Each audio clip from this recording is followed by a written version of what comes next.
Œuvre choisie de Mao Tse-tung, tome 1. Période de la Deuxième Guerre civile révolutionnaire. De la contradiction. Août 1937. La loi de la contradiction inhérente aux choses, aux phénomènes ou loi de l'unité des contraires est la loi fondamentale de la dialectique matérialiste. Lénine dit, au sens propre, la dialectique est l'étude de la contradiction dans l'essence même des choses. Cette loi, Lénine dit souvent qu'elle est le fond de la dialectique. Il dit aussi qu'elle est le noyau de la dialectique. C'est pourquoi, lorsque nous étudions cette loi, nous sommes obligés d'aborder un vaste cercle de problèmes, un bon nombre de questions philosophiques. Si nous pouvons tirer au clair toutes ces questions, nous comprendrons dans ses fondements mêmes la dialectique matérialiste. Ces questions sont les suivantes. Les deux conceptions du monde, l'universalité de la contradiction, le caractère spécifique de la contradiction principale et l'aspect principal de la contradiction, l'identité et la lutte des aspects de la contradiction, la place de l'antagonisme dans la contradiction. La critique dont l'idéalisme de l'école de Déborine a été l'objet dans les milieux philosophiques soviétiques au cours de ces dernières années a suscité un vif intérêt parmi nous.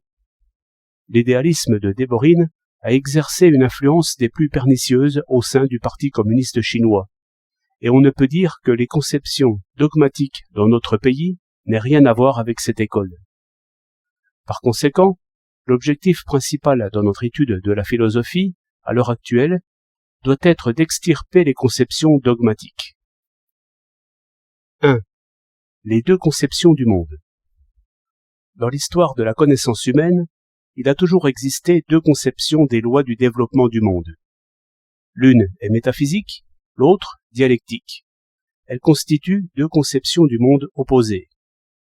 Lénine dit, les deux concepts fondamentaux, ou les deux possibles, ou les deux concepts donnés par l'histoire, du développement, de l'évolution, sont le développement en tant que diminution et augmentation, en tant que répétition, et le développement en tant qu'unité des contraires, dédoublement de ce qui est un, en contraire qui s'excluent mutuellement, et rapport entre eux. Lénine parle justement ici de ces deux conceptions différentes du monde. Pendant une longue période de l'histoire, le mode de pensée métaphysique, propre à la conception idéaliste du monde, a occupé, en Chine comme en Europe, une place dominante dans l'esprit des gens.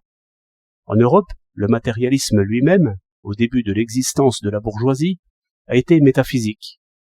Du fait que toute une série d'États européens sont entrés, au cours de leur développement social et économique, dans la phase d'un capitalisme hautement développé, que les forces productives, la lutte des classes et la science ont atteint un niveau de développement sans précédent dans l'histoire, et que le prolétariat industriel est devenu la plus grande force motrice de l'histoire, est née la conception marxiste, matérialiste dialectique du monde. Dès lors, au sein de la bourgeoisie, on a vu apparaître, à côté d'un idéalisme réactionnaire patent, nullement camouflé, un évolutionnisme vulgaire opposé à la dialectique matérialiste. La métaphysique ou l'évolutionnisme vulgaire considère toutes les choses dans le monde comme isolées, en état de repos. Elle les considère unilatéralement. Une telle conception du monde fait regarder toutes les choses, tous les phénomènes du monde, leurs formes et leurs catégories, comme éternellement isolés les uns des autres, comme éternellement immuables. Si elle reconnaît les changements, c'est seulement comme augmentation ou diminution quantitative, comme simple déplacement. Et les causes d'une telle augmentation, d'une telle diminution, d'un tel déplacement, elle ne les fait pas résider dans les choses ou les phénomènes eux-mêmes, mais en dehors d'eux, c'est-à-dire dans l'action de forces extérieures. Les métaphysiciens estiment que les différentes choses, les différents phénomènes dans le monde, ainsi que leur caractère spécifique, restent immuables dès le commencement de leur existence, et que leurs modifications ultérieures ne sont que des augmentations ou des diminutions quantitatives. Ils estiment qu'une chose ou un phénomène ne peut que se reproduire indéfiniment et ne peut pas se transformer en quelque chose d'autre, de différent. Selon eux, tout ce qui caractérise la société capitaliste, l'exploitation, la concurrence, l'individualisme, etc., se rencontre également dans la société esclavagiste de l'Antiquité, voire dans la société primitive, et existera éternellement, immuablement. Les causes du développement de la société, il les explique par des conditions extérieures à la société, le milieu géographique, le climat, etc. Il tente d'une façon simpliste de trouver les causes du développement en dehors des choses et des phénomènes eux-mêmes, niant cette thèse de la dialectique matérialiste selon laquelle le développement des choses et des phénomènes est suscité par leurs contradictions internes. C'est pourquoi ils ne sont pas en mesure d'expliquer la diversité qualitative des choses et des phénomènes et la transformation d'une qualité en une autre. Cette pensée, en Europe, a trouvé son expression au XVIIe et XVIIIe siècle dans le matérialisme mécaniste, puis à la fin du XIXe siècle et au début du XXe, dans l'évolutionnisme vulgaire. En Chine, la pensée métaphysique qui s'exprimait dans les mots « le ciel est immuable, immuable est le Tao » a été défendue longtemps par la classe féodale décadente au pouvoir. Quant au matérialisme mécaniste et à l'évolutionnisme vulgaire, importés d'Europe dans les 100 dernières années, ils ont trouvé leur tenant dans la bourgeoisie. Contrairement à la conception métaphysique du monde, la conception matérialiste dialectique veut que l'on parte, dans l'étude du développement d'une chose ou d'un phénomène, de son contenu interne, de ses relations avec d'autres choses ou d'autres phénomènes, c'est-à-dire que l'on considère le développement des choses ou des phénomènes comme leur mouvement propre, nécessaire, interne, chaque chose, chaque phénomène étant d'ailleurs, dans son mouvement, en liaison et en interaction avec les autres choses, les autres phénomènes qui l'environnent. La cause fondamentale du développement des choses et des phénomènes n'est pas externe, mais interne. Elle se trouve dans les contradictions internes des choses et des phénomènes eux-mêmes. Toute chose, tout phénomène implique ces contradictions, d'où procède son mouvement et son développement. Ces contradictions, inhérentes aux choses et aux phénomènes, sont la cause fondamentale de leur développement, alors que leur liaison mutuelle et leur action réciproque ne constituent que les causes secondes. Ainsi donc, la dialectique matérialiste a combattu énergiquement la théorie métaphysique de la cause externe, de l'impulsion extérieure, propre au matérialisme mécaniste et à l'évolutionnisme vulgaire. Il est clair que les causes purement externes sont seulement capables de provoquer le mouvement mécanique des choses et des phénomènes, c'est-à-dire les modifications de volume, de quantité, et qu'elles ne peuvent expliquer pourquoi les choses et les phénomènes sont d'une diversité qualitative infinie, pourquoi ils passent d'une qualité à une autre. En fait, même le mouvement mécanique, provoqué par une impulsion extérieure, se réalise par l'intermédiaire des contradictions internes des choses et des phénomènes. Dans le monde végétal et animal, la simple croissance, le développement quantitatif sont aussi provoqués principalement par les contradictions internes. De même, le développement de la société est dû surtout à des causes internes et non externes. On voit des pays qui se trouvent dans des conditions géographiques et climatiques quasi identiques se développer d'une manière très différente et très inégale. Il arrive que dans un seul et même pays, de grands changements se produisent dans la société, sans que soit modifié le milieu géographique et le climat. La Russie impérialiste est devenue l'Union soviétique socialiste, et le Japon féodal, fermé au monde extérieur, est devenu le Japon impérialiste, bien que la géographie et le climat de ces pays n'aient subi aucune modification. La Chine, longtemps soumise au régime féodal, a connu de grands changements au cours des 100 dernières années. Elle évolue maintenant vers une Chine nouvelle, émancipée et libre.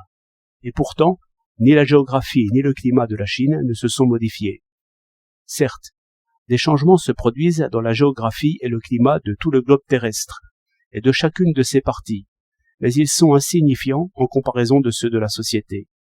Les premiers demandent des dizaines de milliers d'années pour se manifester, tandis que pour les seconds, il suffit de millénaires, de siècles, de décades, voire de quelques années ou quelques mois seulement, en période de révolution.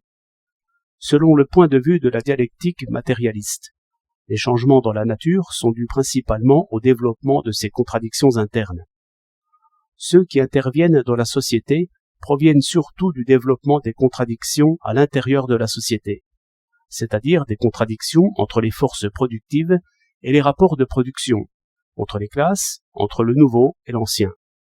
Le développement de ces contradictions fait avancer la société, amène le remplacement de la vieille société par la nouvelle. La dialectique matérialiste exclut-elle les causes externes? Nullement. Elle considère que les causes externes constituent la condition des changements, que les causes internes en sont la base, et que les causes externes opèrent par l'intermédiaire des causes internes. L'œuf qui a reçu une quantité appropriée de chaleur se transforme en poussin, mais la chaleur ne peut transformer une pierre en poussin, car leurs bases sont différentes. Les différents peuples agissent constamment les uns sur les autres.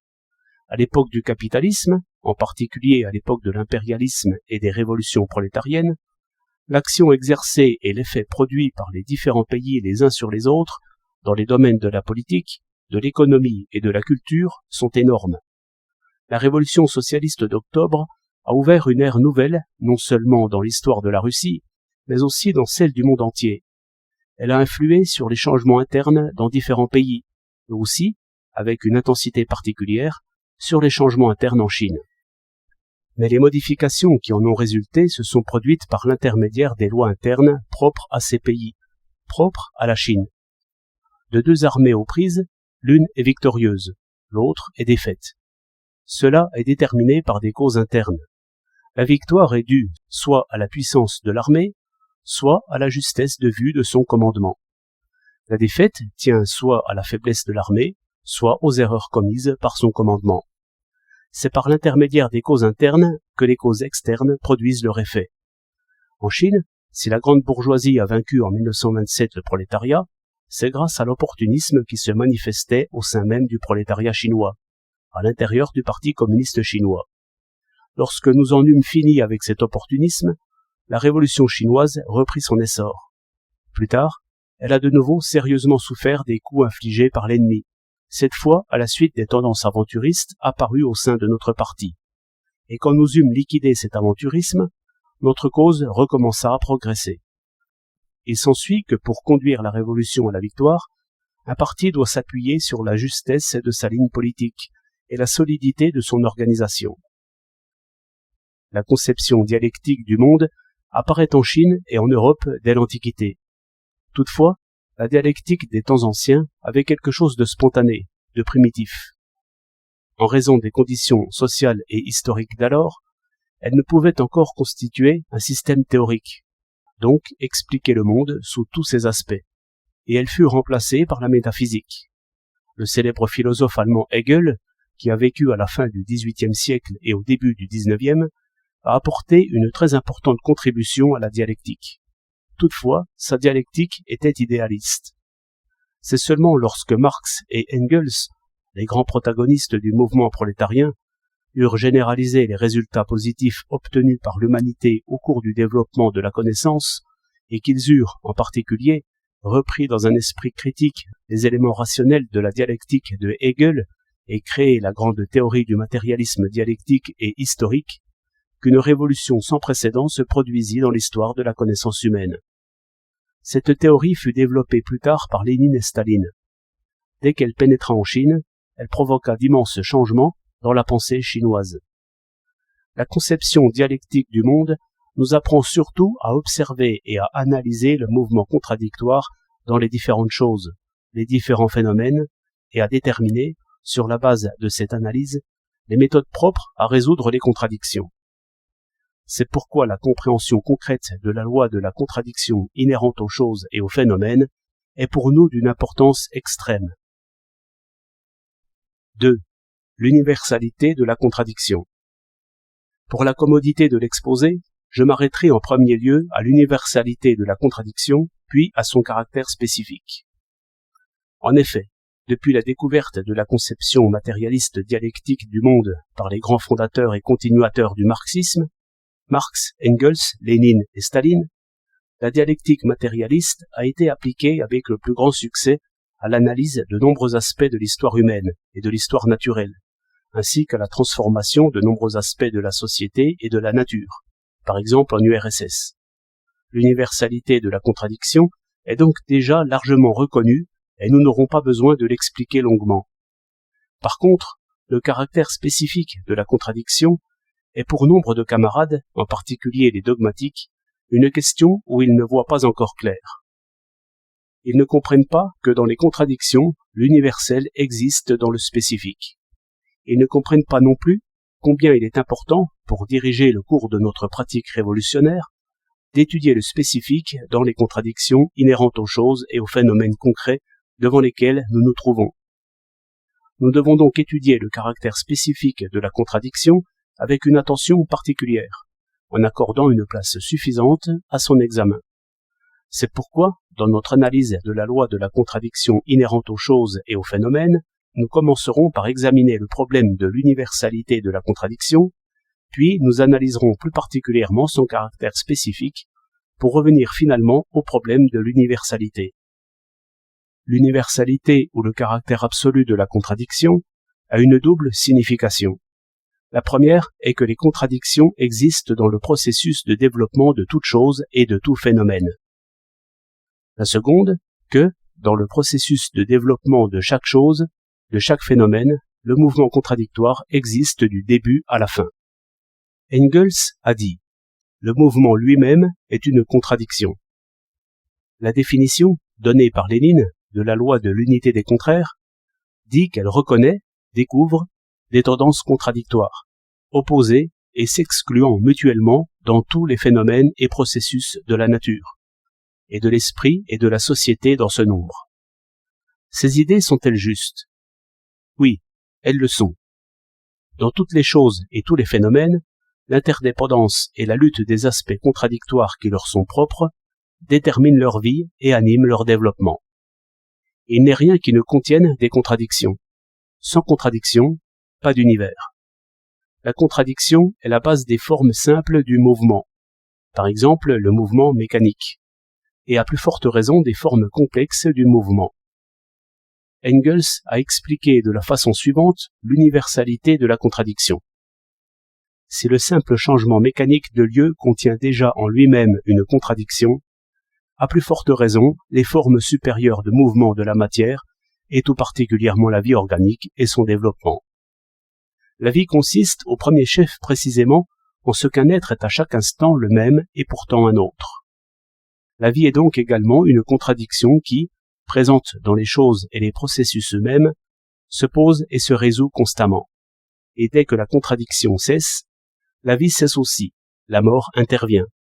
De même, nous avons vu que dans le domaine de la pensée également, nous ne pouvons pas échapper aux contradictions, et que, par exemple, la contradiction entre l'humaine faculté de connaître, intérieurement infinie, et son existence réelle dans des hommes qui sont tous limités extérieurement et dont la connaissance est limitée, se résout dans la série des générations, série qui, pour nous, n'a pratiquement pas de fin, tout au moins dans le progrès sans fin.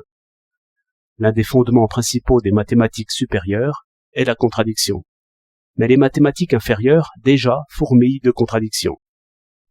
Et Lénine illustrait à son tour l'universalité de la contradiction par les exemples suivants. En mathématiques, le plus et le moins, différentiel et intégral. En mécanique, action et réaction. En physique, électricité positive et négative. En chimie, union et dissociation des atomes. Dans la science sociale, lutte de classe.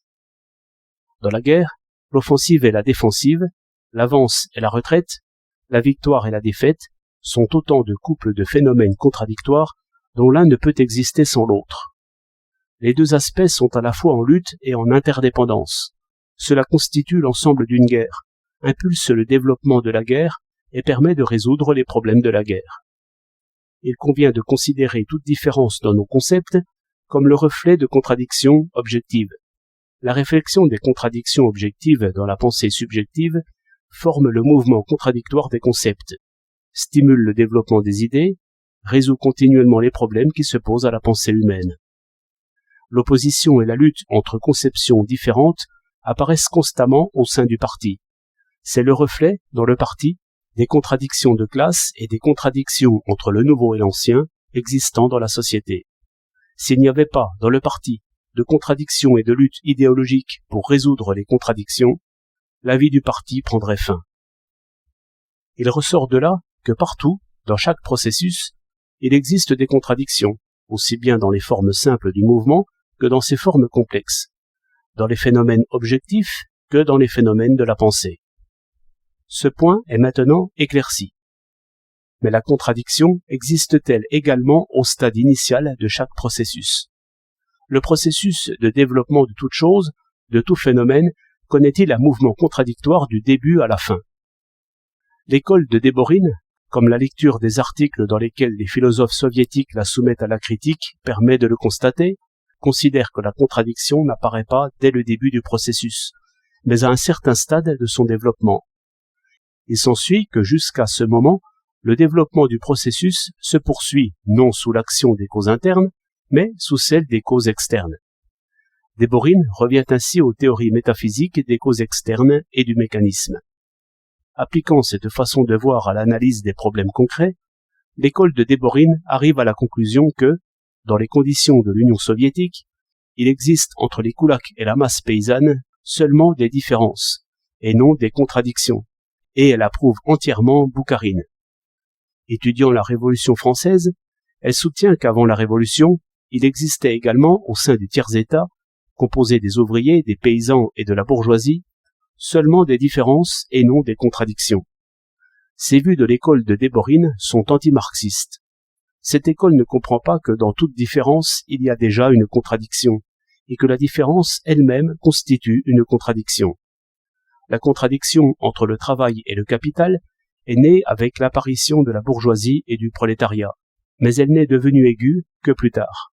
Entre les ouvriers et les paysans, même dans les conditions sociales de l'Union soviétique, il existe une différence. Cette différence est une contradiction qui, toutefois, contrairement à la contradiction entre le travail et le capital, ne peut s'accentuer jusqu'à devenir un antagonisme ou revêtir la forme d'une lutte de classe. Les ouvriers et les paysans ont scellé une solide alliance au cours de l'édification du socialisme, et ils résolvent progressivement la contradiction en question dans le processus de développement allant du socialisme au communisme. Il s'agit ici de différentes sortes de contradictions, et non de la présence ou de l'absence de contradiction. La contradiction est universelle, absolue. Elle existe dans tous les processus du développement des choses et des phénomènes, et pénètre chaque processus du début à la fin. Que signifie l'apparition d'un nouveau processus? Cela signifie que l'ancienne unité et les contraires qui la constituent font place à une nouvelle unité, à ces nouveaux contraires. Alors naît un nouveau processus qui succède à l'ancien. L'ancien processus s'achève, le nouveau surgit. Et comme le nouveau processus contient de nouvelles contradictions, il commence sa propre histoire du développement des contradictions. Lénine souligne que Marx, dans le Capital, a donné un modèle d'analyse du mouvement contradictoire qui traverse tout le processus de développement d'une chose, d'un phénomène, du début à la fin. C'est la méthode à employer lorsqu'on étudie le processus de développement de toute chose, de tout phénomène. Lénine lui-même a utilisé judicieusement cette méthode qui imprègne tous ses écrits.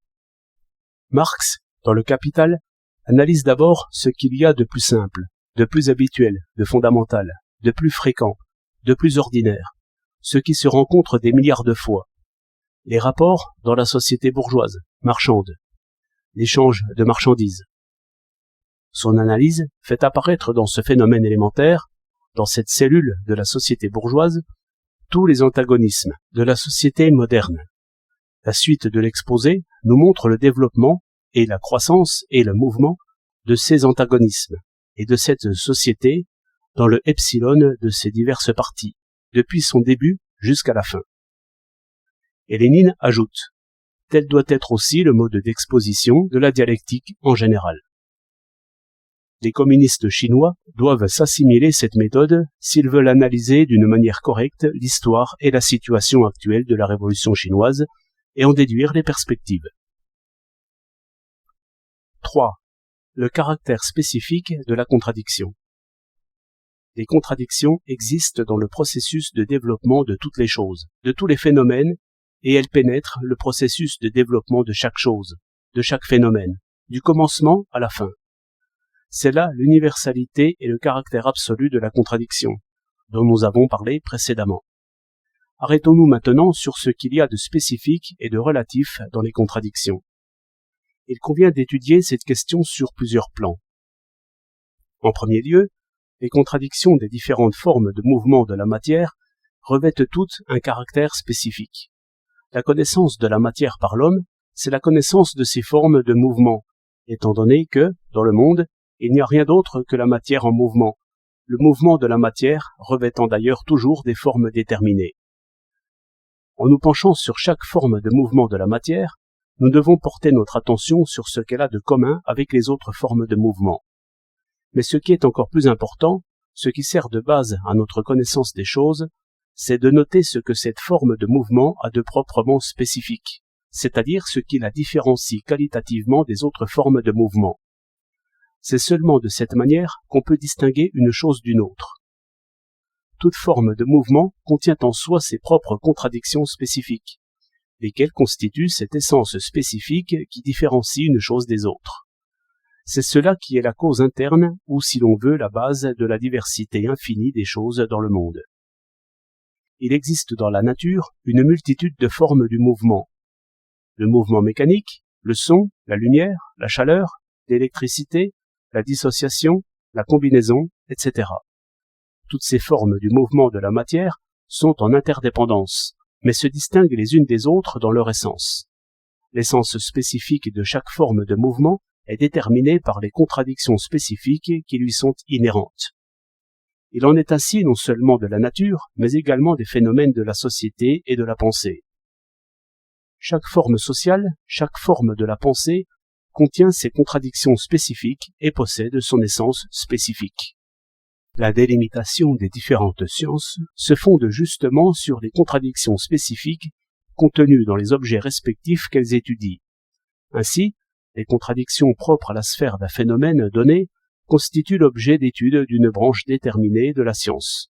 Par exemple, le plus et le moins en mathématiques, l'action et la réaction en mécanique, l'électricité positive et négative en physique, la combinaison et la dissociation en chimie, les forces productives et les rapports de production, la lutte entre les classes dans les sciences sociales, l'attaque et la défense dans la science militaire, l'idéalisme et le matérialisme, la métaphysique et la dialectique en philosophie, tout cela constitue les objets d'étude de différentes branches de la science en raison justement de l'existence de contradictions spécifiques et d'une essence spécifique dans chaque branche.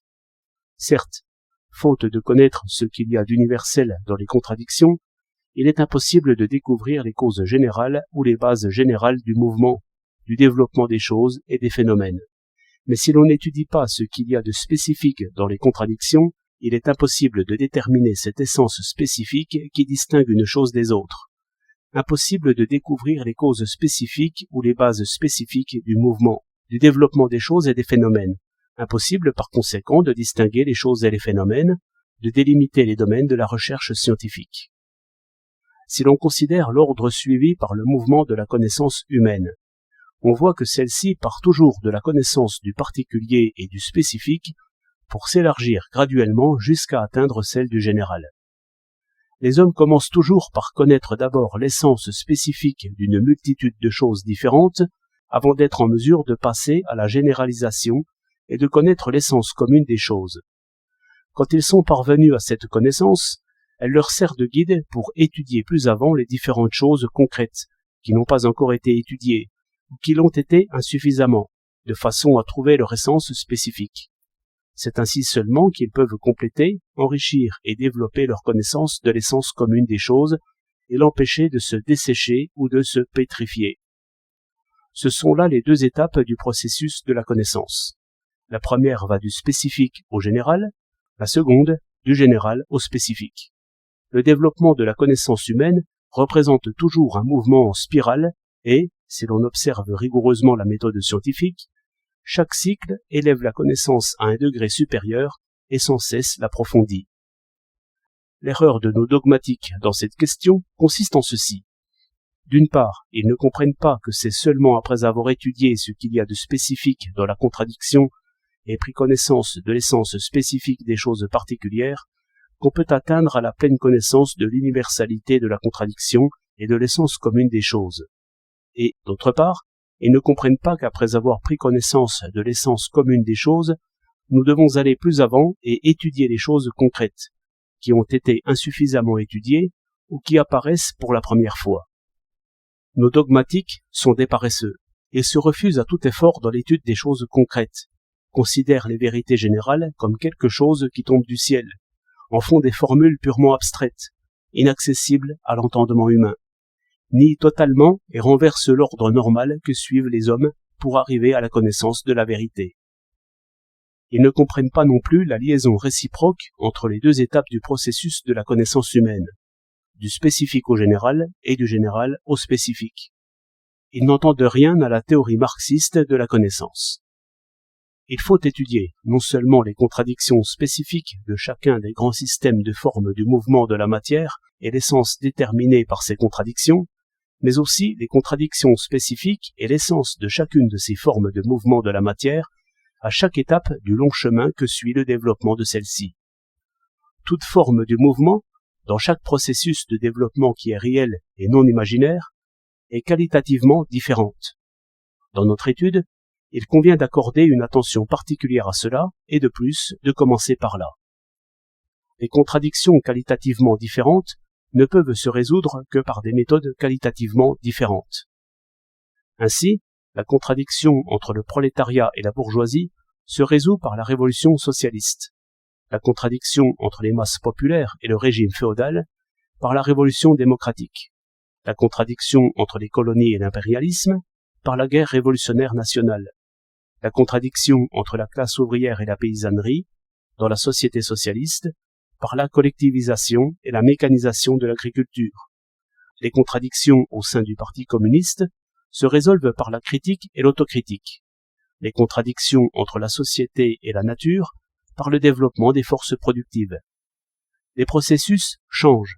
Les anciens processus et les anciennes contradictions disparaissent. De nouveaux processus et de nouvelles contradictions naissent.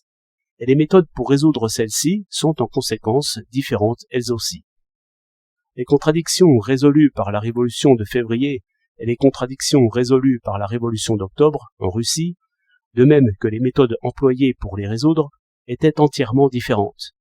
Résoudre les contradictions différentes par des méthodes différentes est un principe que les marxistes-léninistes doivent rigoureusement observer. Les dogmatiques n'observent pas ce principe. Ils ne comprennent pas que les contradictions dans lesquelles se déroulent les différentes révolutions ne sont pas les mêmes. Aussi ne comprennent-ils pas que les contradictions différentes doivent être résolues par des méthodes différentes. Ils adoptent invariablement ce qu'ils croient être une formule immuable, et l'appliquent mécaniquement partout, ce qui ne peut que causer des revers à la révolution ou compromettre ce qui aurait pu réussir. Pour faire apparaître le caractère spécifique des contradictions considérées dans leur ensemble, ou dans leur liaison mutuelle, au cours du processus de développement d'une chose ou d'un phénomène, c'est-à-dire pour faire apparaître l'essence du processus. Il faut faire apparaître le caractère spécifique des deux aspects de chacune des contradictions dans ce processus. Sinon, il sera impossible de faire apparaître l'essence du processus. Cela aussi exige la plus grande attention dans notre étude. Dans le processus de développement d'un phénomène important, il existe toute une série de contradictions. Par exemple, dans le processus de la révolution démocratique bourgeoise en Chine, il existe notamment une contradiction entre les classes opprimées de la société chinoise et l'impérialisme, une contradiction entre les masses populaires et le régime féodal, une contradiction entre le prolétariat et la bourgeoisie, une contradiction entre la paysannerie et la petite bourgeoisie urbaine d'une part, et la bourgeoisie d'autre part, des contradictions entre les diverses cliques réactionnaires dominantes. La situation est ici extrêmement complexe. Toutes ces contradictions ne peuvent être traitées de la même façon, puisque chacune a son caractère spécifique. Qui plus est, les deux aspects de chaque contradiction ont, à leur tour, des particularités propres à chacun d'eux, et l'on ne peut les envisager de la même manière. Nous qui travaillons pour la cause de la révolution chinoise, nous devons non seulement comprendre le caractère spécifique de chacune de ces contradictions considérées dans leur ensemble, c'est-à-dire dans leur liaison mutuelle, mais encore étudier les deux aspects de chaque contradiction, seul moyen pour arriver à comprendre l'ensemble. Comprendre chaque aspect de la contradiction, c'est comprendre quelle situation particulière il occupe, sous quelle forme concrète il établit avec son contraire des relations d'interdépendance et des relations de contradiction. Quelles sont les méthodes concrètes qu'il utilise dans sa lutte contre l'autre quand les deux aspects se trouvent à la fois en interdépendance et en contradiction, et aussi après la rupture de leur interdépendance. L'étude de ces questions est d'une haute importance. C'est ce qu'avait en vue Lénine lorsqu'il disait que la substance même, l'âme vivante du marxisme, c'est l'analyse concrète d'une situation concrète. Nos dogmatiques enfreignent les enseignements de Lénine, ne se donnent jamais la peine d'analyser quoi que ce soit d'une manière concrète. Leurs articles et leurs discours ne font que ressasser d'une manière vaine, creuse, des schémas stéréotypés, et font naître dans notre parti un style de travail des plus néfastes. Dans l'étude d'une question, il faut se garder d'être subjectif, d'en faire un examen unilatéral et d'être superficiel. Être subjectif, c'est ne pas savoir envisager une question objectivement, c'est-à-dire d'un point de vue matérialiste. J'en ai déjà parlé dans « De la pratique ». L'examen unilatéral consiste à ne pas savoir envisager les questions sous tous leurs aspects. C'est ce qui arrive, par exemple, lorsqu'on comprend seulement la Chine et non le Japon, seulement le Parti communiste et non le Kuomintang, seulement le prolétariat et non la bourgeoisie, seulement la paysannerie et non les propriétaires fonciers, seulement les situations favorables et non les situations difficiles, seulement le passé et non l'avenir, seulement le détail et non l'ensemble, seulement les insuffisances et non les succès, seulement le demandeur et non le défendeur, seulement le travail révolutionnaire dans la clandestinité et non le travail révolutionnaire légal, etc. Bref, lorsqu'on ne comprend pas les particularités des deux aspects d'une contradiction. C'est ce qu'on appelle envisager les questions d'une manière unilatérale, ou encore voir la partie et non le tout, voir les arbres et non la forêt. Si l'on procède ainsi, il est impossible de trouver la méthode pour résoudre les contradictions, impossible de s'acquitter des tâches de la révolution, impossible de mener à bien le travail qu'on fait, impossible de développer correctement la lutte idéologique dans le parti. Quand Sun Tzu, exposant la science militaire, disait « Connais ton adversaire et connais-toi toi-même, et tu pourras sans risque livrer sans bataille », il parlait des deux parties belligérantes. Wei Cheng, de la dynastie des Tang, comprenait lui aussi l'erreur d'un examen unilatéral lorsqu'il disait « Qui écoute les deux côtés aura l'esprit éclairé, qui n'écoute qu'un côté restera dans les ténèbres ». Mais certains de nos camarades voient souvent les problèmes d'une manière unilatérale, et, de ce fait, il leur arrive souvent d'avoir des anicroches. Dans Chui Hou Chuan, on parle de Song Qiang, qui attaqua à 3 reprises Chou Kia Chuang. Il échoua 2 fois pour avoir ignoré les conditions locales et appliqué une méthode d'action erronée. Par la suite, il changea de méthode et commença par s'informer de la situation. Dès lors, il connut tous les secrets du labyrinthe, brisa l'alliance des 3 villages Li Kia Chuang, Hou Kia Chuang et Chou Kwa Chiang et envoya des hommes se cacher dans le camp ennemi pour s'y mettre en embuscade, usant d'un stratagème semblable à celui du cheval de Troie dont parle une légende étrangère. Et sa 3e attaque fut couronnée de succès. Chui Hou Chuan contient de nombreux exemples d'application de la dialectique matérialiste, dont l'un des meilleurs est l'attaque, par 3 fois, de Chou Kia Chuang. Lénine dit « Pour connaître réellement un objet, il faut embrasser et étudier tous ses aspects, toutes ses liaisons et médiations. Nous n'y arriverons jamais intégralement, mais la nécessité de considérer tous les aspects nous garde des erreurs et de l'engourdissement. » Nous devons retenir ces paroles. Être superficiel consiste à ne pas tenir compte des particularités de la contradiction dans son ensemble, ni des particularités de chacun de ses aspects, à nier la nécessité d'aller au fond des choses et d'étudier minutieusement les particularités de la contradiction, à se contenter de regarder de loin et, après une observation approximative de quelques traits superficiels de la contradiction, à essayer immédiatement de la résoudre, de répondre à une question, de trancher un différend, de régler une affaire, de diriger une opération militaire. Une telle manière de procéder entraîne toujours des conséquences fâcheuses. La raison pour laquelle nos camarades qui donnent dans le dogmatisme et l'empirisme commettent des erreurs, c'est qu'ils envisagent les choses d'une manière subjective, unilatérale, superficielle. Envisager les choses d'une manière unilatérale et superficielle, c'est encore du subjectivisme, car dans leur être objectif, les choses sont en fait liées les unes aux autres et possèdent des lois internes. Or, il est des gens qui, au lieu de refléter les choses telles qu'elles sont, les considèrent d'une manière unilatérale ou superficielle, sans connaître leur liaison mutuelle ni leurs lois internes. Une telle méthode est donc subjective. Nous devons avoir en vue non seulement les particularités du mouvement des aspects contradictoires considérés dans leur liaison mutuelle et dans les contradictions de chacun d'eux au cours du processus général du développement d'une chose ou d'un phénomène, mais aussi les particularités propres à chaque étape du processus de développement. Ni la contradiction fondamentale dans le processus de développement d'une chose ou d'un phénomène, ni l'essence de ce processus, déterminé par cette contradiction, ne disparaissent avant l'achèvement du processus. Toutefois, les conditions diffèrent habituellement les unes des autres à chaque étape du long processus de développement d'une chose ou d'un phénomène. En voici la raison. Bien que le caractère de la contradiction fondamentale dans le processus de développement d'une chose ou d'un phénomène et l'essence du processus restent inchangés, la contradiction fondamentale s'accentue progressivement à chaque étape de ce long processus. En outre, parmi tant de contradictions, importantes ou minimes, qui sont déterminées par la contradiction fondamentale ou se trouvent sous son influence, certaines s'accentuent, d'autres se résolvent ou s'atténuent temporairement ou partiellement. D'autres ne font encore que naître. Voilà pourquoi il y a différentes étapes dans le processus. On est incapable de résoudre comme il faut les contradictions inhérentes à une chose ou à un phénomène si l'on ne fait pas attention aux étapes du processus de son développement.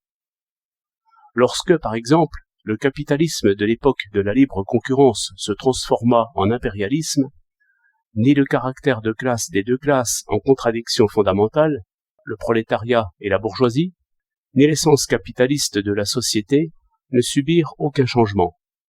Toutefois, la contradiction entre ces deux classes s'accentua. La contradiction entre le capital monopoliste et le capital non monopoliste surgit. La contradiction entre les puissances coloniales et les colonies devint plus marquée. La contradiction entre les pays capitalistes, contradiction provoquée par le développement inégal de ces pays, se manifesta avec une acuité particulière.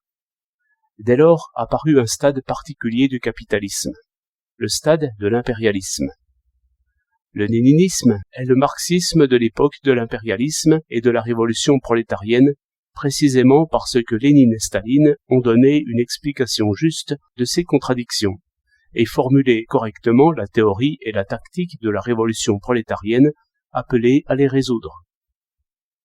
Si l'on prend le processus de la révolution démocratique bourgeoise en Chine, qui a commencé par la révolution de 1911, on y distingue également plusieurs étapes spécifiques.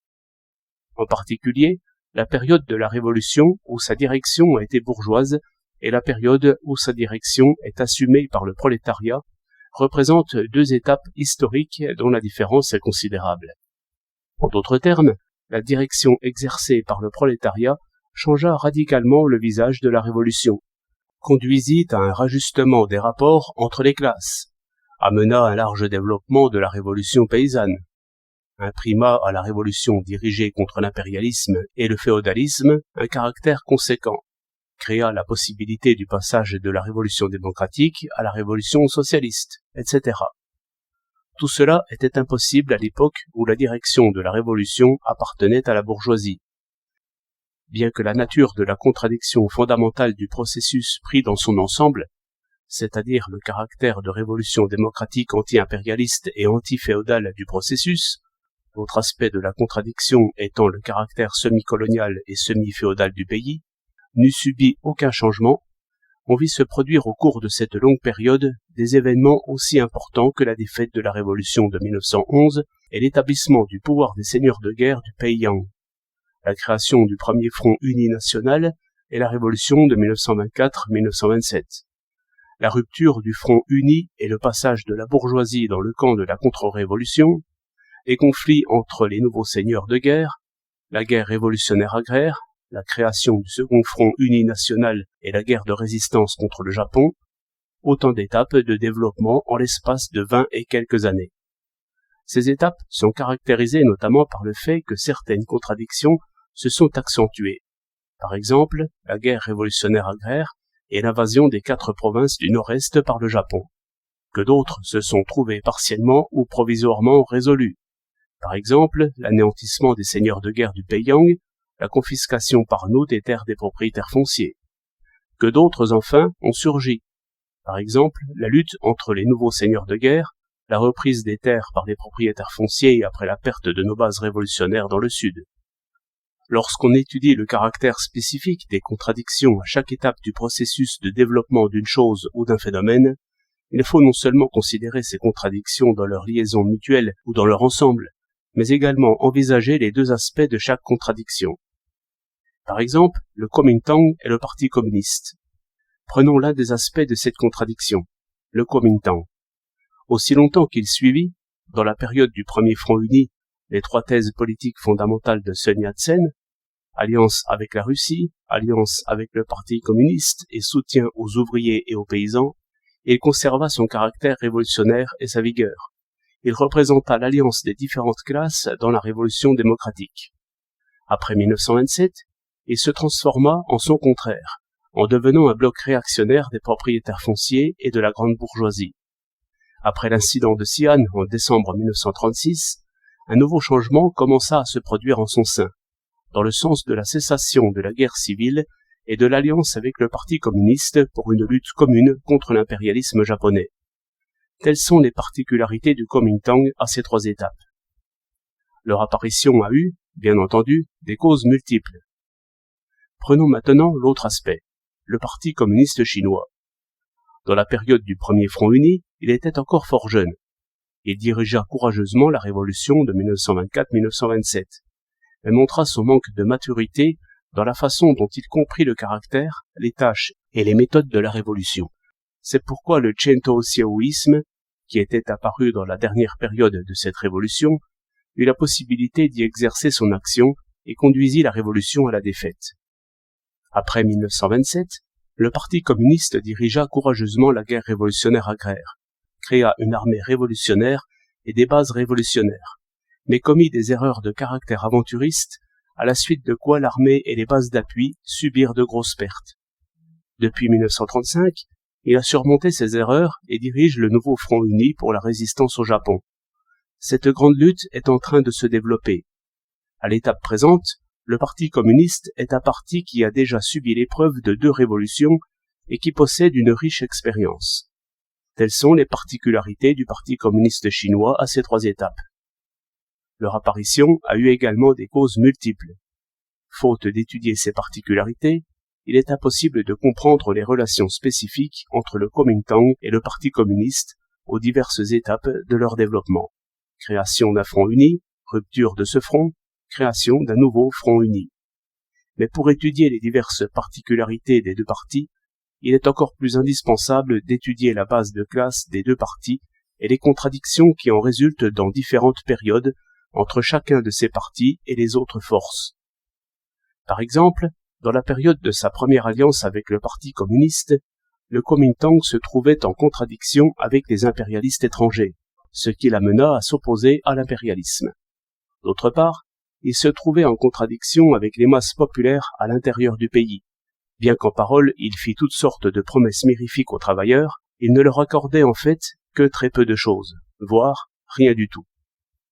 Au cours de sa guerre anticommuniste, il collabora avec l'impérialisme et le féodalisme pour s'opposer aux masses populaires, supprima d'un trait de plume tous les droits que celles-ci avaient conquis pendant la Révolution, rendant ainsi plus aiguës ses contradictions avec les masses populaires. Dans la période actuelle de résistance au Japon, il a besoin, en raison de ses contradictions avec l'impérialisme japonais, de s'allier avec le Parti communiste, sans toutefois mettre un frein ni à sa lutte contre le Parti communiste et le peuple, ni à l'oppression qu'il exerce sur eux. Quant au Parti communiste, il a toujours été, dans n'importe quelle période, aux côtés des masses populaires pour lutter contre l'impérialisme et le féodalisme. Mais dans la période actuelle de résistance au Japon, il a adopté une politique modérée à l'égard du Kuomintang et des forces féodales du pays, étant donné que le Kuomintang s'est prononcé pour la résistance au Japon. Ces circonstances ont donné lieu tantôt à une alliance, tantôt à une lutte entre les deux parties. Ceci étant, d'ailleurs, même en période d'alliance, dans une situation complexe à la fois d'alliance et de lutte. Si nous n'étudions pas les particularités de ces aspects contradictoires, nous ne pourrons comprendre ni les rapports respectifs des deux parties avec les autres forces, ni les relations entre les deux parties eux-mêmes. Il s'ensuit que lorsque nous étudions le caractère spécifique de n'importe quelle contradiction, la contradiction propre à chaque forme de mouvement de la matière, la contradiction propre à chaque forme de mouvement dans chacun de ces processus de développement, les deux aspects de la contradiction dans chaque processus de développement, la contradiction à chaque étape d'un processus de développement, et les deux aspects de la contradiction à chacune de ces étapes. Bref, lorsque nous étudions le caractère spécifique de toutes ces contradictions, nous ne devons pas nous montrer subjectifs et arbitraires, mais en faire une analyse concrète. Sans analyse concrète, impossible de connaître le caractère spécifique de quelque contradiction que ce soit. Nous devons toujours nous rappeler les paroles de Lénine. Analyse concrète d'une situation concrète. Marx et Engels ont été les premiers à nous donner de magnifiques exemples de ce genre d'analyse concrète. Lorsque Marx et Engels ont appliqué la loi de la contradiction inhérente aux choses et aux phénomènes à l'étude du processus de l'histoire de la société, ils ont découvert la contradiction existant entre les forces productives et les rapports de production. La contradiction entre la classe des exploiteurs et celle des exploités, ainsi que la contradiction qui en résulte entre la base économique et sa superstructure, politique, idéologie, etc. Et ils ont découvert comment ces contradictions engendrent inévitablement différentes sortes de révolutions sociales dans différentes sortes de sociétés de classe. Lorsque Marx a appliqué cette loi à l'étude de la structure économique de la société capitaliste, il a découvert que la contradiction fondamentale de cette société, c'est la contradiction entre le caractère social de la production et le caractère privé de la propriété. Cette contradiction se manifeste par la contradiction entre le caractère organisé de la production dans les entreprises isolées et le caractère inorganisé de la production à l'échelle de la société tout entière. Et dans les rapports de classe, elle se manifeste dans la contradiction entre la bourgeoisie et le prolétariat. Comme les choses et les phénomènes sont d'une prodigieuse diversité et qu'il n'y a aucune limite à leur développement, ce qui est universel dans tel contexte peut devenir particulier dans un autre. Inversement, ce qui est particulier dans tel contexte peut devenir universel dans un autre. La contradiction dans le régime capitaliste entre le caractère social de la production et la propriété privée des moyens de production est commune à tous les pays où existe et se développe le capitalisme. Pour le capitalisme, cela constitue l'universalité de la contradiction. Mais cette contradiction du capitalisme appartient seulement à une étape historique déterminée du développement de la société de classe en général. Et, du point de vue de la contradiction entre les forces productives et les rapports de production dans la société de classe en général, cela constitue le caractère spécifique de la contradiction. Or, en dégageant le caractère spécifique de toutes les contradictions de la société capitaliste, Marx a élucidé d'une manière encore plus approfondie, plus totale, plus complète, l'universalité de la contradiction entre les forces productives et les rapports de production dans la société de classe en général.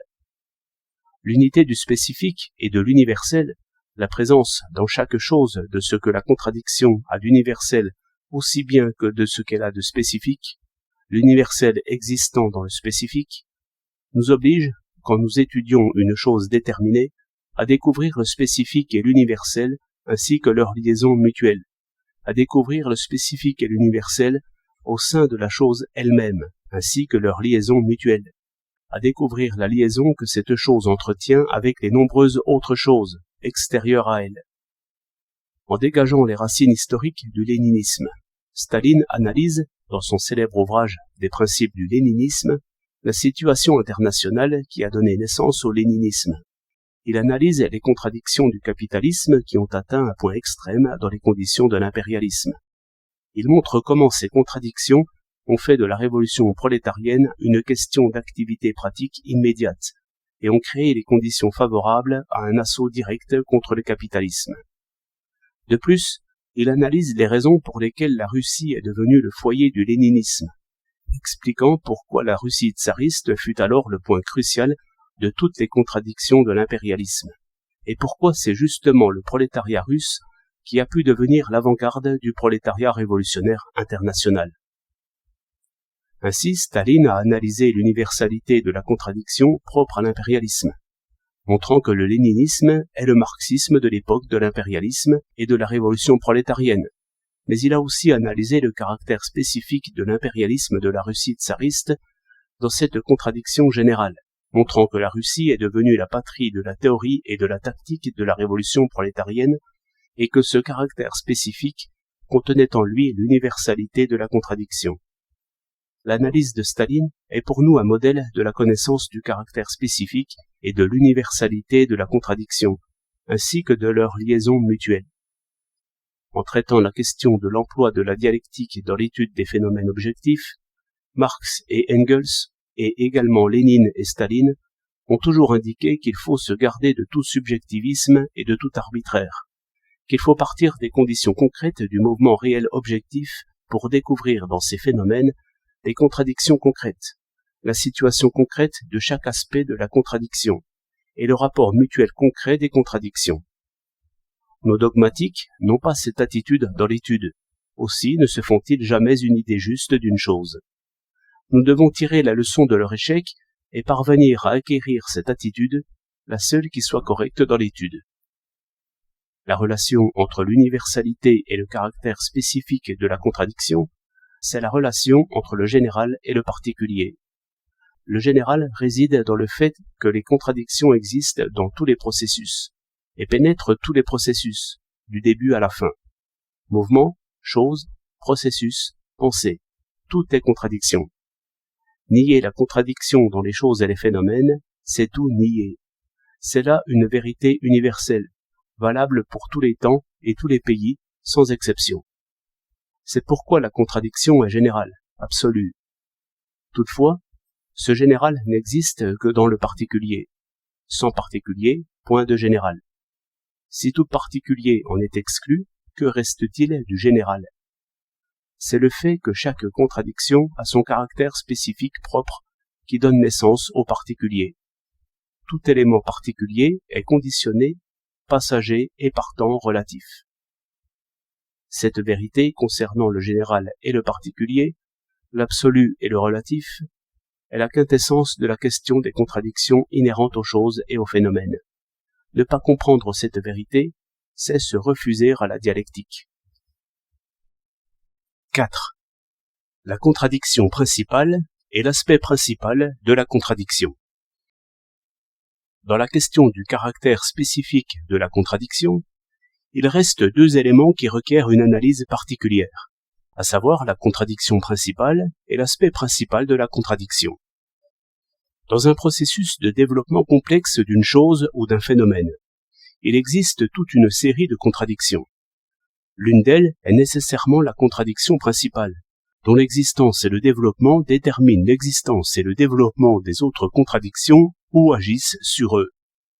Ainsi, dans la société capitaliste, les deux forces en contradiction, le prolétariat et la bourgeoisie, forment la contradiction principale.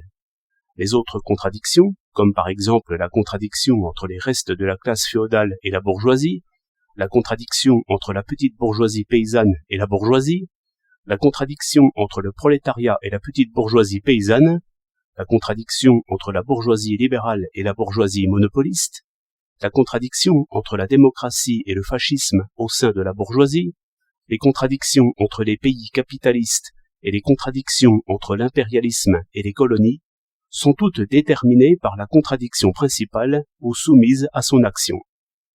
Dans un pays semi-colonial tel que la Chine, la relation entre la contradiction principale et les contradictions secondaires forme un tableau complexe. Quand l'impérialisme lance une guerre d'agression contre un tel pays, les diverses classes de ce pays, à l'exception d'un petit nombre de traîtres à la nation, peuvent s'unir temporairement dans une guerre nationale contre l'impérialisme. La contradiction entre l'impérialisme et le pays considéré devient alors la contradiction principale et toutes les contradictions entre les diverses classes à l'intérieur du pays, y compris la contradiction qui était la principale entre le régime féodal et les masses populaires, passent temporairement au second plan et à une position subordonnée. Tel est le cas en Chine dans la guerre de l'opium de 1840, la guerre sino-japonaise de 1894, la guerre des Irotuan en 1900 et l'actuelle guerre sino-japonaise. Néanmoins, dans d'autres circonstances, les contradictions se déplacent. Lorsque l'impérialisme n'a pas recours à la guerre comme moyen d'oppression, mais utilise dans les domaines politiques, économiques et culturels des formes d'oppression plus modérées, la classe dominante du pays semi-colonial capitule devant l'impérialisme. Il se forme alors entre eux une alliance pour opprimer ensemble les masses populaires. À ce moment, les masses populaires recourent le plus souvent à la guerre civile pour lutter contre l'alliance des impérialistes et de la classe féodale. Quant à l'impérialisme, au lieu d'avoir recours à une action directe, il use souvent de moyens détournés en aidant les réactionnaires du pays semi-colonial à opprimer le peuple, d'où l'acuité particulière des contradictions internes. C'est ce qui est arrivé en Chine pendant la guerre révolutionnaire de 1911, la guerre révolutionnaire de 1924-1927, la guerre révolutionnaire agraire commencée en 1927 et poursuivie 10 ans durant. Les guerres intestines entre les différents groupes réactionnaires au pouvoir dans les pays semi-coloniaux, comme celles que les seigneurs de guerre se sont faites en Chine, appartiennent à la même catégorie. Lorsque la guerre révolutionnaire dans un pays prend une envergure telle qu'elle menace l'existence même de l'impérialisme et de ses laquais, les réactionnaires de l'intérieur, l'impérialisme a fréquemment recours, pour maintenir sa domination, à d'autres moyens encore. Ou bien il cherche à diviser le front révolutionnaire, ou bien il envoie directement ses troupes au secours de la réaction intérieure. À ce moment, l'impérialisme étranger et la réaction intérieure se placent tout à fait ouvertement à un pôle, et les masses populaires à l'autre pôle, formant ainsi la contradiction principale qui détermine le développement des autres contradictions ou agit sur lui. L'aide apportée par différents pays capitalistes aux réactionnaires de Russie après la Révolution d'Octobre est un exemple d'une telle intervention armée. La trahison de Chiang Kai-shek en 1927 est un exemple de division du front révolutionnaire. En tout cas, il ne fait absolument aucun doute qu'à chacune des étapes de développement du processus, il n'existe qu'une contradiction principale, qui joue le rôle dirigeant. Il apparaît donc que si un processus comporte plusieurs contradictions, il y en a nécessairement une qui est la principale, et qui joue le rôle dirigeant, déterminant, alors que les autres n'occupent qu'une position secondaire, subordonnée. Par conséquent, dans l'étude de tout processus complexe, où il existe deux contradictions ou davantage, nous devons nous efforcer de trouver la contradiction principale. Lorsque celle-ci est trouvée, tous les problèmes se résolvent aisément. Telle est la méthode que nous enseigne Marx dans son étude de la société capitaliste. C'est aussi cette méthode que nous enseignent Lénine et Staline dans leur étude de l'impérialisme et de la crise générale du capitalisme, dans leur étude de l'économie de l'Union soviétique. Des milliers de savants et d'hommes d'action ne comprennent pas cette méthode. Le résultat, c'est que, perdus dans le brouillard, ils sont incapables d'aller au cœur du problème et de ce fait ne peuvent trouver la méthode pour résoudre les contradictions. Nous avons déjà dit plus haut qu'il ne faut pas traiter toutes les contradictions dans un processus comme si elles étaient égales, qu'il est nécessaire d'y distinguer la contradiction principale des contradictions secondaires, et d'être particulièrement attentif à saisir la contradiction principale. Mais dans les différentes contradictions, qu'il s'agisse de la contradiction principale ou des contradictions secondaires, peut-on aborder les deux aspects contradictoires en les considérant comme égaux? Non, pas davantage. Dans toute contradiction, les aspects contradictoires se développent d'une manière inégale. Il semble qu'il y ait parfois équilibre entre eux, mais ce n'est là qu'un état passager et relatif. La situation fondamentale, c'est le développement inégal. Des deux aspects contradictoires, l'un est nécessairement principal, l'autre secondaire. Le principal, c'est celui qui joue le rôle dominant dans la contradiction. Le caractère des choses et des phénomènes est surtout déterminé par cet aspect principal de la contradiction, lequel occupe la position dominante. Mais cette situation n'est pas statique. L'aspect principal et l'aspect secondaire de la contradiction se convertissent l'un en l'autre, et le caractère des phénomènes change en conséquence. Si, Dans un processus déterminé ou à une étape déterminée du développement de la contradiction, l'aspect principal est A et l'aspect secondaire B. À une autre étape ou dans un autre processus du développement, les rôles sont renversés. Ce changement est fonction du degré de croissance ou de décroissance atteint par la force de chaque aspect dans sa lutte contre l'autre au cours du développement du phénomène. Nous parlons souvent du remplacement de l'ancien par le nouveau. Telle est la loi générale et imprescriptible de l'univers. La transformation d'un phénomène en un autre par des bonds dont les formes varient selon le caractère du phénomène lui-même et les conditions dans lesquelles il se trouve, tel est le processus de remplacement de l'ancien par le nouveau. Dans tout phénomène, il existe une contradiction entre le nouveau et l'ancien, ce qui engendre une série de luttes au cours sinueux. Il résulte de ces luttes que le nouveau grandit et s'élève au rôle dominant. L'ancien, par contre, décroît et finit par dépérir. Et dès que le nouveau l'emporte sur l'ancien phénomène se transforme qualitativement en un nouveau phénomène.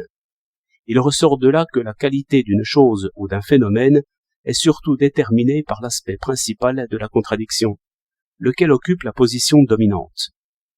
Lorsque l'aspect principal de la contradiction, l'aspect dont la position est dominante, change, la qualité du phénomène subit un changement correspondant. Le capitalisme, qui occupait dans l'ancienne société féodale une position subordonnée, devient la force dominante dans la société capitaliste. Le caractère de la société subit une transformation correspondante. De féodale, elle devient capitaliste. Quant à la féodalité, de force dominante qu'elle était dans le passé, elle devient, à l'époque de la nouvelle société capitaliste, une force subordonnée qui dépérit progressivement. C'est ce qui s'est passé par exemple en Angleterre et en France. Avec le développement des forces productives, la bourgeoisie elle-même, de classe nouvelle, jouant un rôle progressif, devient une classe ancienne, jouant un rôle réactionnaire. Et finalement, elle est renversée par le prolétariat et devient une classe dépossédée du droit à la propriété privée des moyens de production, déchue de son pouvoir et qui disparaîtra avec le temps. Le prolétariat, qui est de loin supérieur en nombre à la bourgeoisie et a grandi en même temps qu'elle, mais se trouve sous sa domination, constitue une force nouvelle. Occupant, dans la période initiale, une position dépendante par rapport à la bourgeoisie, il se renforce progressivement, se transforme en une classe indépendante, jouant le rôle dirigeant dans l'histoire, et finalement s'empare du pouvoir et devient la classe dominante. De ce fait, le caractère de la société change. L'ancienne société, capitaliste, devient une nouvelle société, socialiste. Tel est le chemin déjà parcouru par l'Union soviétique et que suivront inévitablement tous les autres pays. Voyons la situation de la Chine. Dans la contradiction où la Chine s'est trouvée réduite à l'état de semi-colonie, l'impérialisme occupe la position principale et opprime le peuple chinois, alors que la Chine, de pays indépendant, est devenue une semi-colonie. Mais la situation se modifiera inévitablement. Dans la lutte entre les deux parties, la force du peuple chinois, force qui grandit sous la direction du prolétariat, transformera inévitablement la Chine de semi-colonie en pays indépendant, alors que l'impérialisme sera renversé et la vieille Chine transformée inévitablement en une Chine nouvelle. La transformation de la vieille Chine en une Chine nouvelle implique aussi une transformation dans les rapports entre les forces anciennes, féodales, et les forces nouvelles, populaires. La vieille classe féodale des propriétaires fonciers sera renversée. De classe dominante, elle deviendra classe dominée et dépérira progressivement. Quant au peuple, maintenant dominé, il accédera, sous la direction du prolétariat, à une position dominante. De ce fait, le caractère de la société chinoise se modifiera. La vieille société, semi-coloniale et semi-féodale, deviendra une société nouvelle, démocratique. De semblables transformations se sont déjà produites dans le passé. La dynastie des Qing, qui avait régné en Chine pendant près de 300 ans, a été renversée lors de la révolution de 1911. Et le Kuomintang-Menhui, dirigé par Sun Yat-sen, a remporté à un moment donné la victoire. Dans la guerre révolutionnaire de 1924-1927, les forces révolutionnaires du Sud, nées de l'alliance entre le Parti communiste et le Kuomintang, de faibles sont devenues puissantes et ont remporté la victoire dans l'expédition du Nord, alors que les seigneurs de guerre du Peiyang, qui avaient été un temps les maîtres du pays, furent renversés. En 1927, les forces populaires dirigées par le Parti communiste ont beaucoup diminué sous les coups de la réaction du Kuomintang, mais après avoir épuré leur rang de l'opportunisme, elles ont grandi progressivement. Dans les bases révolutionnaires dirigées par le Parti communiste, les paysans asservis sont devenus les maîtres, alors que les propriétaires fonciers ont subi une transformation inverse. Et l'on a toujours été ainsi dans le monde. Le nouveau chasse l'ancien. Le nouveau se substitue à l'ancien. L'ancien s'élimine pour donner le nouveau. Le nouveau émerge de l'ancien. Il arrive que, dans la lutte révolutionnaire, les difficultés l'emportent sur les conditions favorables. En ce cas, les difficultés constituent l'aspect principal de la contradiction, et les conditions favorables l'aspect secondaire. Néanmoins, les révolutionnaires réussissent par leurs efforts à surmonter progressivement les difficultés, à créer des conditions nouvelles, favorables. Alors la situation défavorable cède la place à une situation favorable. C'est ce qui s'est passé en Chine après la défaite de la Révolution en 1927 et pendant la longue marche de l'Armée rouge. Et dans la guerre sino-japonaise actuelle, la Chine se trouve de nouveau dans une situation difficile. Mais nous pouvons la changer et transformer radicalement la situation respective de la Chine et du Japon. Inversement, les conditions favorables peuvent se transformer en difficultés si les révolutionnaires commettent des erreurs. La victoire remportée au cours de la Révolution de 1927 est devenue une défaite. Les bases révolutionnaires créées depuis 1927 dans les provinces méridionales ont toutes connu la défaite en 1934.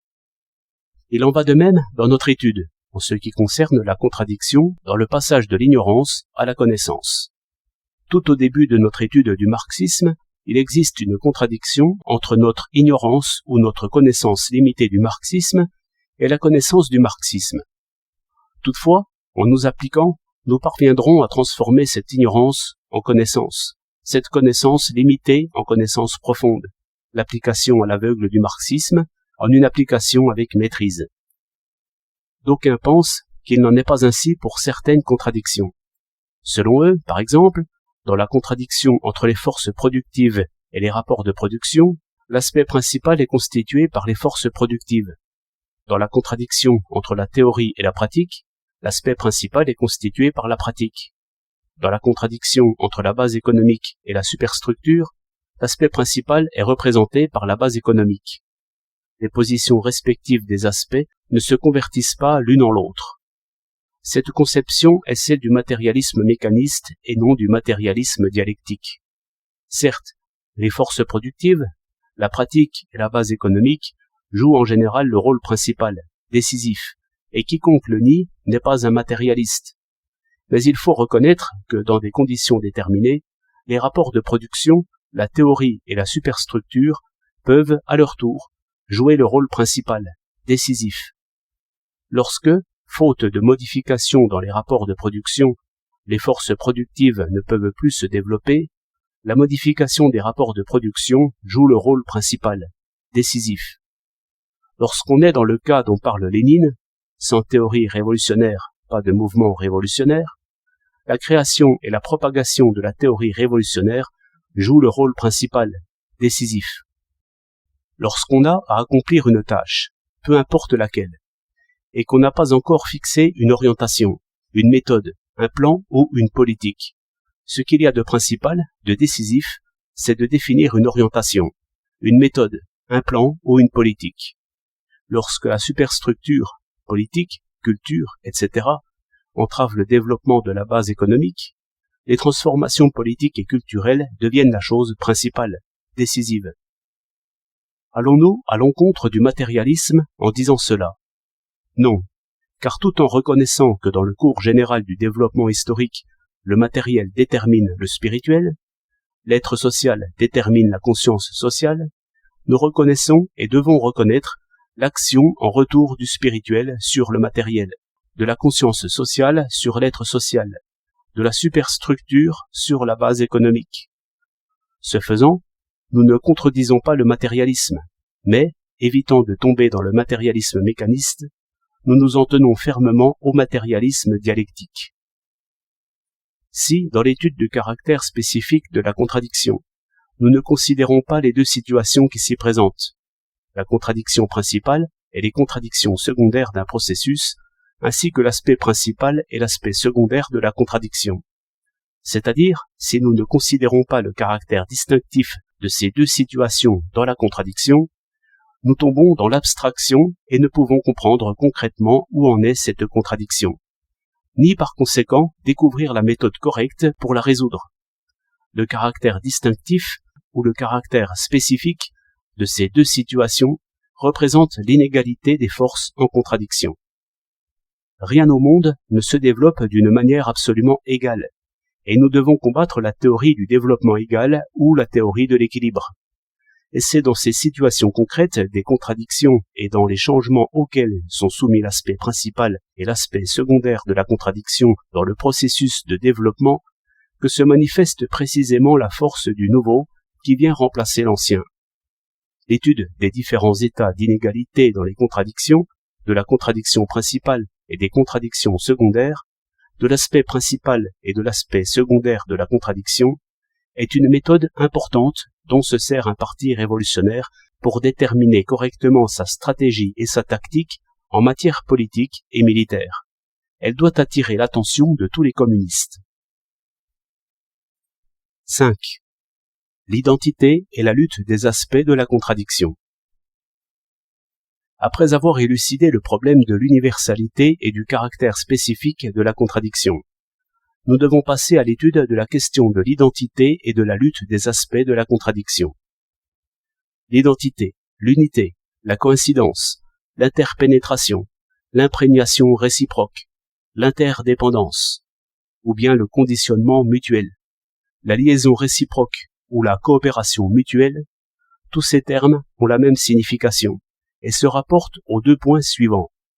Premièrement, chacun des deux aspects d'une contradiction dans le processus de développement d'une chose ou d'un phénomène présuppose l'existence de l'autre aspect qui est son contraire, tous deux coexistant dans l'unité. Deuxièmement, chacun des deux aspects contradictoires tente à se transformer en son contraire dans des conditions déterminées. C'est ce qu'on appelle l'identité. Lénine dit : la dialectique est la théorie qui montre comment les contraires peuvent être et sont habituellement et deviennent identiques. Dans quelles conditions ils sont identiques en se convertissant l'un en l'autre.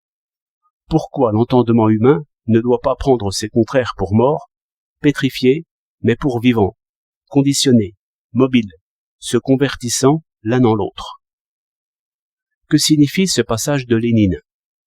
Les aspects contradictoires dans tout processus s'excluent l'un l'autre, sont en lutte l'un contre l'autre et s'opposent l'un à l'autre. Dans le processus de développement de toute chose, comme dans la pensée humaine, il y a de ces aspects contradictoires, et cela sans exception. Un processus simple ne renferme qu'une seule paire de contraires, alors qu'un processus complexe en contient davantage. Et ces paires de contraires, à leur tour, entrent en contradiction entre elles. C'est ainsi que sont constituées toutes les choses du monde objectif et toutes les pensées humaines. C'est ainsi qu'elles sont mises en mouvement. Puisqu'il en est ainsi, les contraires sont loin d'être à l'état d'identité et d'unité. Pourquoi parlons-nous alors de leur identité et de leur unité ?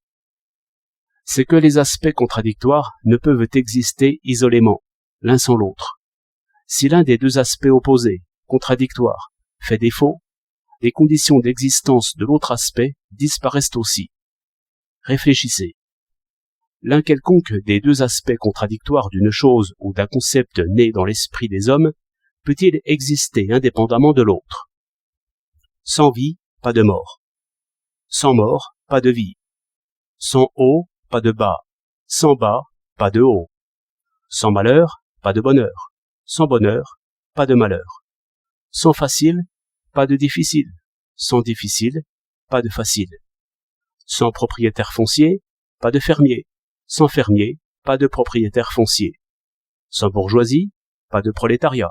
Sans prolétariat, pas de bourgeoisie. Sans oppression nationale par l'impérialisme, pas de colonie et de semi-colonie. Sans colonie et semi-colonie, pas d'oppression nationale par l'impérialisme. Il en va ainsi pour tous les contraires. Dans des conditions déterminées, ils s'opposent d'une part l'un à l'autre et, d'autre part, sont liés mutuellement, s'imprègnent réciproquement, s'interpénètrent et dépendent l'un de l'autre. C'est ce caractère qu'on appelle l'identité. Tous les aspects contradictoires possèdent, dans des conditions déterminées, le caractère de la non-identité. C'est pourquoi on les appelle contraires. Mais il existe aussi entre eux une identité, et c'est pourquoi ils sont liés mutuellement. C'est ce qu'entend Lénine lorsqu'il dit que la dialectique étudie comment les contraires peuvent être identiques. Comment peuvent-ils l'être? Parce que chacun d'eux est la condition d'existence de l'autre. Tel est le premier sens de l'identité. Mais est-il suffisant de dire que l'un des deux aspects de la contradiction est la contradiction d'existence de l'autre, qu'il y a identité entre eux et que, par conséquent, ils coexistent dans l'unité? Non, cela ne suffit pas. La question ne se limite pas au fait que les deux aspects de la contradiction se conditionnent mutuellement. Ce qui est encore plus important, c'est qu'ils se convertissent l'un en l'autre. Autrement dit, chacun des deux aspects contradictoires d'un phénomène tente à se transformer, dans des conditions déterminées, en son opposé, à prendre la position qu'occupe son contraire. Tel est le second sens de l'identité des contraires. Pourquoi y a-t-il là aussi une identité? Voyez, par la Révolution, le prolétariat, de classe dominée, se transforme en classe dominante, et la bourgeoisie qui dominait jusqu'alors se transforme en classe dominée, chacun prenant la place qu'occupait son adversaire. Cela s'est déjà accompli en Union soviétique, et cela s'accomplira également dans le monde entier. S'il n'existait entre ces contraires ni lien, ni identité dans des conditions déterminées, comment de tels changements pourraient-ils se produire? Le Kuomintang, qui joua à une étape déterminée de l'histoire moderne de la Chine un certain rôle positif, se transforma à partir de 1927 en un parti de la contre-révolution par suite de sa nature de classe et des promesses alléchantes de l'impérialisme. Ce sont des conditions, mais il se vit contraint de se prononcer pour la résistance au Japon en raison de l'approfondissement des contradictions sino-japonaises et de la politique de front uni appliquée par le Parti communiste. Ce sont d'autres conditions. Entre des contraires se transformant l'un en l'autre, il existe donc une identité déterminée. Notre révolution agraire a connu et connaîtra le processus suivant. La classe des propriétaires fonciers qui possèdent la terre se transforme en une classe dépossédée de sa terre et les paysans dépossédés de leur terre deviennent de petits propriétaires ayant reçu de la terre. La possession et la dépossession, l'acquisition et la perte sont mutuellement liées dans des conditions déterminées et il existe entre elles une identité. Dans les conditions du socialisme, la propriété privée des paysans, à son tour, se transformera en propriété sociale dans l'agriculture socialiste. Cela s'est déjà accompli en Union soviétique, et cela s'accomplira également dans le monde entier. Il existe un pont menant de la propriété privée à la propriété sociale. En philosophie, cela s'appelle identité, ou transformation réciproque, interpénétration. Renforcer la dictature du prolétariat ou la dictature du peuple, c'est préparer les conditions pour mettre fin à cette dictature et passer à un stade supérieur où l'État en tant que tel disparaîtra. Fonder le Parti communiste et le développer, c'est préparer les conditions pour supprimer le Parti communiste et tous les partis politiques. Créer une armée révolutionnaire dirigée par le Parti communiste, entreprendre une guerre révolutionnaire, c'est préparer les conditions pour en finir à jamais avec la guerre. Nous avons là toute une série de contraires qui cependant se complètent l'un l'autre.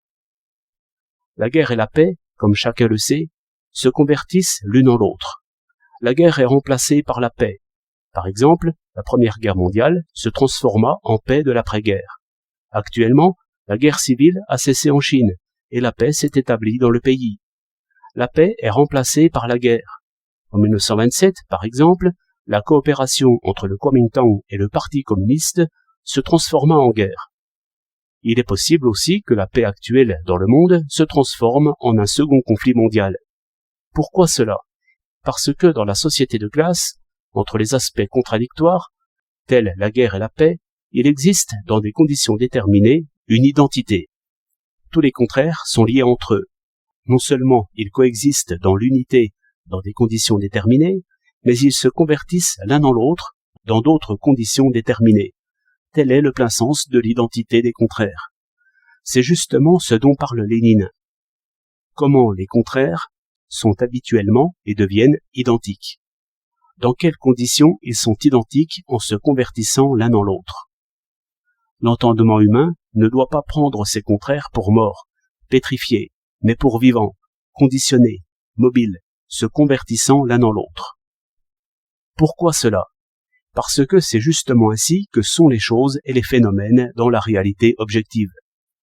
L'unité ou l'identité des aspects contradictoires d'une chose ou d'un phénomène qui existe objectivement n'est jamais morte, pétrifiée, mais vivante, conditionnée, mobile, passagère, relative. Tout aspect contradictoire se convertit, dans des conditions déterminées, en son contraire. Et le reflet de cela dans la pensée humaine, c'est la conception marxiste, matérialiste dialectique, du monde. Seules les classes dominantes réactionnaires d'hier et d'aujourd'hui, ainsi que les métaphysiciens qui sont à leur service, considèrent les contraires non comme vivants, conditionnés, mobiles, se convertissant l'un dans l'autre, mais comme morts, pétrifiés, et il se propage partout cette fausse conception pour égarer les masses populaires afin de pouvoir perpétuer leur domination. La tâche des communistes, c'est de dénoncer les idées fallacieuses des réactionnaires et des métaphysiciens, de propager la dialectique inhérente aux choses et aux phénomènes, de contribuer à la transformation des choses et des phénomènes afin d'atteindre les objectifs de la révolution. Lorsque nous disons que, dans des conditions déterminées, il y a identité des contraires, nous considérons que ces contraires sont réels et concrets, et que la transformation de l'un dans l'autre est également réelle et concrète. Si l'on prend les nombreuses transformations qu'on trouve dans les mythes, par exemple dans le mythe de la poursuite du soleil par Kuo Fo, dans Chan Hiking, le mythe de la destruction de 9 soleils sous les flèches du héros Yi dans Huai Nan Tse, le mythe des 72 métamorphoses de Sun Wukong dans Si Yao Qi, ou celui de la métamorphose des esprits et des renards en êtres humains dans Liao Chai Chei, on constate que les conversions de contraires l'un dans l'autre n'y sont pas des transformations concrètes reflétant des contradictions concrètes. Ce sont des transformations naïves, imaginaires, conçues subjectivement par les hommes. Elles leur ont été inspirées par les innombrables conversions des contraires complexes et réels. Marx disait « Toute mythologie maîtrise, domine les forces de la nature dans le domaine de l'imagination et par l'imagination, et leur donne forme. Elle disparaît donc quand ces forces sont dominées réellement. Les récits des innombrables métamorphoses qui figurent dans les mythes et dans les contes pour enfants peuvent nous enchanter en nous montrant entre autres les forces de la nature dominées par l'homme. Les meilleurs des mythes possèdent un charme éternel. Marx. Mais les mythes n'ont pas été formés à partir de situations déterminées par des contradictions concrètes, et ne sont donc pas le reflet scientifique de la réalité. Autrement dit, dans les mythes ou les contes pour enfants, les aspects constituant une contradiction n'ont pas une identité réelle, mais une identité imaginaire. La dialectique marxiste, en revanche, reflète scientifiquement l'identité dans les transformations réelles. Pourquoi l'œuf peut-il se transformer en poussin, et pourquoi la pierre ne le peut-elle pas? Pourquoi existe-t-il une identité entre la guerre et la paix, et non entre la guerre et la pierre? Pourquoi l'homme peut-il engendrer l'homme, et non quelque chose d'autre? L'unique raison est que l'identité des contraires existe seulement dans des conditions déterminées, indispensables. Sans ces conditions déterminées, indispensables, il ne peut y avoir aucune identité. Pourquoi la révolution démocratique bourgeoise de février 1917 en Russie est-elle directement liée à la révolution socialiste prolétarienne d'octobre, alors que la révolution bourgeoise française n'est pas directement liée à une révolution socialiste et qu'en 1871, la Commune de Paris aboutit à l'échec? Pourquoi encore le régime nomade en Mongolie et en Asie centrale a-t-il passé directement au socialisme? Pourquoi enfin la révolution chinoise peut-elle éviter la voie capitaliste et passer immédiatement au socialisme sans suivre la vieille voie historique des pays d'Occident, sans passer par la période de la dictature bourgeoise? Cela ne s'explique que par les conditions concrètes de chacune des périodes considérées.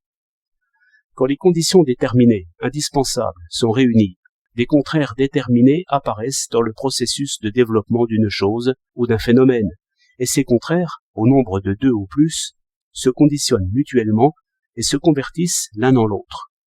Sinon, tout cela serait impossible. Voilà pour le problème de l'identité. Mais qu'est-ce alors que la lutte? Et quel rapport y a-t-il entre l'identité et la lutte? Lénine dit: l'unité, coïncidence, identité, équivalence, des contraires, est conditionnée, temporaire, passagère, relative. La lutte des contraires qui s'excluent mutuellement est absolue, de même que l'évolution, de même que le mouvement. Que signifie ce passage de Lénine? Tous les processus ont un commencement et une fin. Tous les processus se transforment en leur contraire. La permanence de tous les processus est relative, alors que leur variabilité, qui s'exprime dans la transformation d'un processus en un autre, est absolue. Tout phénomène dans son mouvement présente 2 états.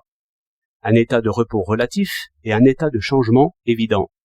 Ces 2 états sont provoqués par la lutte mutuelle des 2 éléments contradictoires contenus dans le phénomène lui-même. Lorsque le phénomène, dans son mouvement, se trouve dans le premier état, il subit des changements seulement quantitatifs et non qualitatifs. Aussi se manifeste-t-il dans un repos apparent. Lorsque le phénomène, dans son mouvement, se trouve dans le second état, les changements quantitatifs qu'il a subis dans le premier état ont déjà atteint un point maximum, ce qui provoque une rupture d'unité dans le phénomène, et par suite un changement qualitatif, d'où la manifestation d'un changement évident. L'unité, la cohésion, l'union, l'harmonie, l'équivalence, la stabilité, la stagnation, le repos, la continuité, l'équilibre, la condensation, l'attraction, etc., que nous observons dans la vie quotidienne, sont les manifestations des choses et des phénomènes qui se trouvent dans l'état des changements quantitatifs, alors que la destruction de ces états d'unité, de cohésion, d'union, d'harmonie, d'équivalence, de stabilité, de stagnation, de repos, de continuité, d'équilibre, de condensation, d'attraction, etc., et leur passage respectif à des états opposés, sont les manifestations des choses et des phénomènes qui se trouvent dans l'état des changements qualitatifs, c'est-à-dire qui se transforment en passant d'un processus à un autre. Les choses et les phénomènes se transforment continuellement en passant du premier au second état, et la lutte des contraires qui se poursuit dans les 2 états aboutit à la solution de la contradiction dans le second. Voilà pourquoi l'unité des contraires est conditionnée, passagère, relative, alors que la lutte des contraires, qui s'excluent mutuellement, est absolue. Nous avons dit plus haut qu'il existe une identité entre les contraires et que, pour cette raison, ils peuvent coexister dans l'unité, et par ailleurs se convertir l'un en l'autre.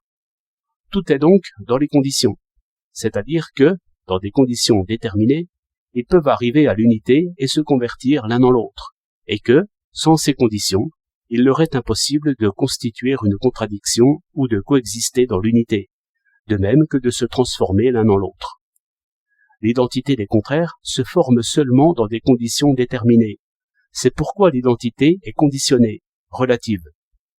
Ajoutons que la lutte des contraires pénètre tout le processus du début à la fin, et conduit à la transformation d'un processus en un autre, qu'elle est partout présente, et que par conséquent, elle est inconditionnée, absolue.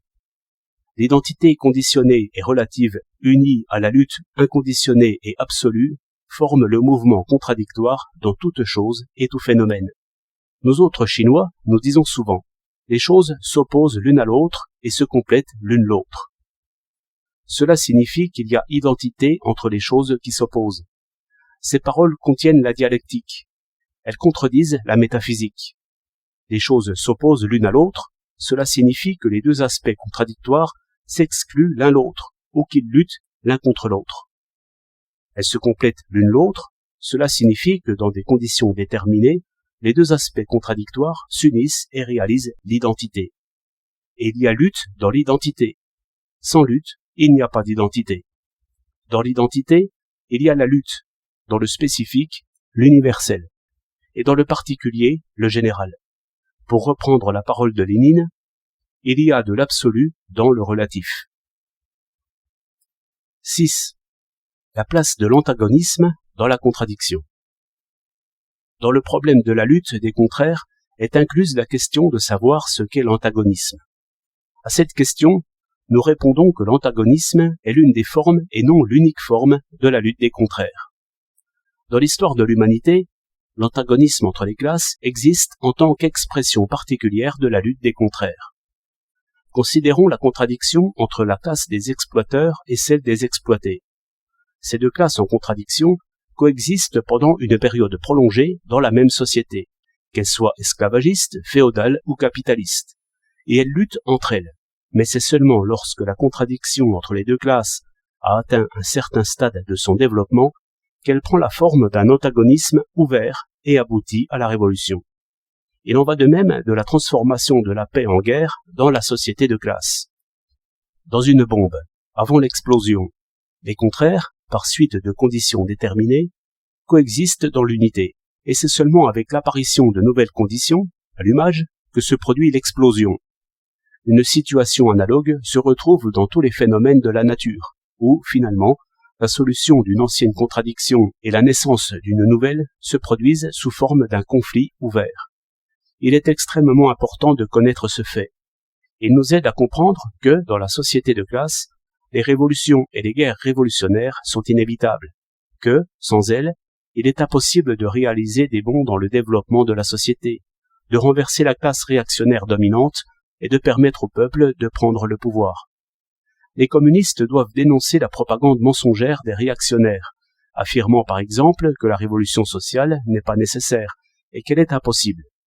Ils doivent s'en tenir fermement à la théorie marxiste-léniniste de la révolution sociale et aider le peuple à comprendre que la révolution sociale est non seulement tout à fait nécessaire, mais entièrement possible, que l'histoire de toute l'humanité et la victoire de la révolution en Union soviétique confirment cette vérité scientifique. Toutefois, nous devons étudier d'une manière concrète les différentes situations dans lesquelles se trouve la lutte des contraires et éviter d'appliquer hors de propos à tous les phénomènes le terme mentionné ci-dessus. Les contradictions et la lutte sont universelles, absolues, mais les méthodes pour résoudre les contradictions, c'est-à-dire les formes de lutte, varient selon le caractère de ces contradictions. Certaines contradictions revêtent le caractère d'un antagonisme déclaré, d'autres non. Suivant le développement concret des choses et des phénomènes, certaines contradictions primitivement non antagonistes se développent en contradictions antagonistes, alors que d'autres, primitivement antagonistes, se développent en contradictions non antagonistes. Comme il a été dit plus haut, tant que les classes existent, les contradictions entre les idées justes et les idées erronées dans le Parti communiste sont le reflet, au sein de ce parti, des contradictions de classe. Au début, ou dans certaines questions, ces contradictions peuvent ne pas se manifester tout de suite comme antagonistes, mais avec le développement de la lutte des classes, elles peuvent devenir antagonistes. L'histoire du Parti communiste de l'URSS nous montre que les contradictions entre les conceptions justes de Lénine et de Staline et les conceptions erronées de Trotsky, Boukharine et autres ne se sont pas manifestées d'abord sous une forme antagoniste, mais que par la suite elles sont devenues antagonistes. Des cas semblables se sont présentés dans l'histoire du Parti communiste chinois.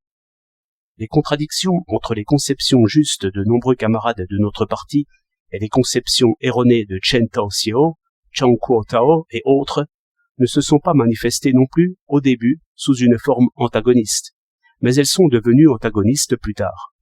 Actuellement, les contradictions entre les conceptions justes et les conceptions erronées, au sein de notre parti, n'ont pas pris une forme antagoniste.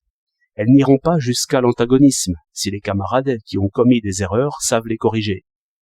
C'est pourquoi le parti doit, d'une part, mener une lutte sérieuse contre les conceptions erronées, mais, d'autre part, donner pleine possibilité aux camarades qui ont commis des erreurs d'en prendre conscience. Dans ces circonstances, une lutte poussée à l'excès est évidemment inadéquate. Toutefois, si ceux qui ont commis des erreurs persistent dans leur attitude et les aggravent, ces contradictions peuvent devenir antagonistes. Les contradictions économiques entre la ville et la campagne sont d'un antagonisme extrême, tant dans la société capitaliste, où la ville, contrôlée par la bourgeoisie, pille impitoyablement la campagne, que dans les régions du Kuomintang en Chine, où la ville, contrôlée par l'impérialisme étranger et la grande bourgeoisie comprador chinoise, pille la campagne avec une férocité inouïe. Mais dans un pays socialiste et dans nos bases révolutionnaires, ces contradictions antagonistes sont devenues non antagonistes, et elles disparaîtront dans la société communiste. Lénine dit « Antagonisme et contradiction ne sont pas du tout une seule et même chose. Sous le socialisme, le premier disparaîtra, la seconde subsistera. » Cela signifie que l'antagonisme n'est qu'une des formes, et non l'unique forme, de la lutte des contraires, et qu'il ne faut pas employer ce terme partout sans discernement. 7. Conclusion. Nous pouvons maintenant conclure brièvement. La loi de la contradiction inhérente aux choses et aux phénomènes, c'est-à-dire la loi de l'unité des contraires, est la loi fondamentale de la nature et de la société, et partant la loi fondamentale de la pensée. Elle est à l'opposé de la conception métaphysique du monde. Sa découverte a constitué une grande révolution dans l'histoire de la connaissance humaine. Selon le point de vue du matérialisme dialectique, la contradiction existe dans tous les processus qui se déroulent dans les choses et les phénomènes objectifs et dans la pensée subjective. Elle pénètre tous les processus, du début à la fin. C'est en cela que réside l'universalité et le caractère absolu de la contradiction. Chaque contradiction et chacun de ses aspects ont leurs particularités respectives. C'est en cela que réside le caractère spécifique et le caractère relatif de la contradiction. Dans des conditions déterminées, il y a identité des contraires. Ils peuvent donc coexister dans l'unité et se transformer l'un dans l'autre. C'est en cela également que réside le caractère spécifique et le caractère relatif de la contradiction. Toutefois, la lutte des contraires est ininterrompue. Elle se poursuit aussi bien pendant leur coexistence qu'au moment de leur conversion réciproque, où elle se manifeste avec une évidence particulière. C'est en cela, à nouveau, que résident l'universalité et le caractère absolu de la contradiction. Lorsque nous étudions le caractère spécifique et le caractère relatif de la contradiction, nous devons prêter attention à la différence entre la contradiction principale et les contradictions secondaires, entre l'aspect principal et l'aspect secondaire de la contradiction. Lorsque nous étudions l'universalité de la contradiction et la lutte des contraires, nous devons prêter attention à la différence entre les formes variées de lutte. Sinon, nous commettrons des erreurs. Si, à l'étude de notre étude, nous avons une idée claire des points essentiels ci-dessus exposés, nous pourrons battre en brèche les conceptions dogmatiques qui enfreignent les principes fondamentaux du marxisme-léninisme et qui nuisent à notre cause révolutionnaire. Et nos camarades qui ont de l'expérience seront en mesure d'ériger celle-ci en principe et d'éviter les répétitions des erreurs de l'empirisme. Telle est la brève conclusion à laquelle nous conduit l'étude de la loi de la contradiction.